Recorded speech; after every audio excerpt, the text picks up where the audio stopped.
Hello बच्चों, let us read this question. This question says in the course of chemical reaction an oxidant.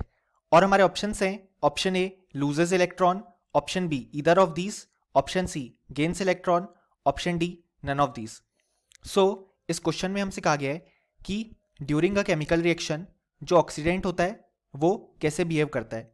सो इस question को solve करने के लिए हमें जो की कॉन्सेप्ट रिक्वायर्ड है वो है concept of oxidation and reduction. So अगर हम यहाँ पे देखें तो जो ऑक्सीडेशन का मतलब होता है कि बेसिकली जो स्पीशीज ऑक्सीडाइज हो रही है वो हमारे पास यहाँ पे इलेक्ट्रॉन लूज करती है, जिस कारण से हमारे पास उसका जो ऑक्सीडेशन नंबर है वो यहाँ पे इंक्रीज होता है और हम बोलते हैं कि वो स्पीशीज ऑक्सीडाइज हो गई. रिडक्शन के केस में स्पीशीज इलेक्ट्रॉन गेन करती है और हम बोलते हैं कि उसका ऑक्सीडेशन नंबर यहाँ पे डिक्रीज हो गया और वो रिड्यूस हो गई.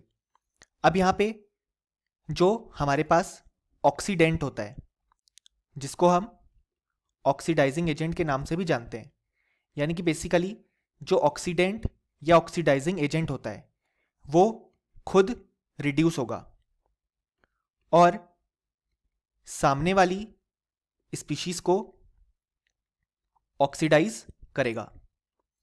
यानी कि बेसिकली जो भी हमारे पास रिएक्शन में एज एन ऑक्सीडेंट या ऑक्सीडाइजिंग एजेंट एक्ट करता है वो खुद रिड्यूस होता है, यानी कि वो खुद हमारे पास यहाँ पे इलेक्ट्रॉन गेन करता है और उसका ऑक्सीडेशन नंबर डिक्रीज होता है और हम कहते हैं कि वो खुद रिड्यूस हो गया और उसने सामने वाली स्पीशीज को ऑक्सीडाइज कर दिया. तो यही हमसे क्वेश्चन में भी पूछा गया है कि ऑक्सीडेंट कैसे बिहेव करता है.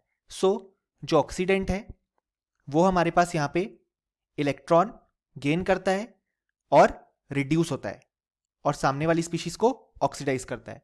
सो ऑप्शन सी बिल्कुल करेक्ट हो गया और option A B and D incorrect हो गए क्योंकि वो हमारे फाइनल रिजल्ट से मैच नहीं करते. सो फाइनली हमें बोल सकते हैं कि इस क्वेश्चन का हमारे पास जो करेक्ट आंसर आ गया वो आ गया option C. Hope you understood it well. Best of luck.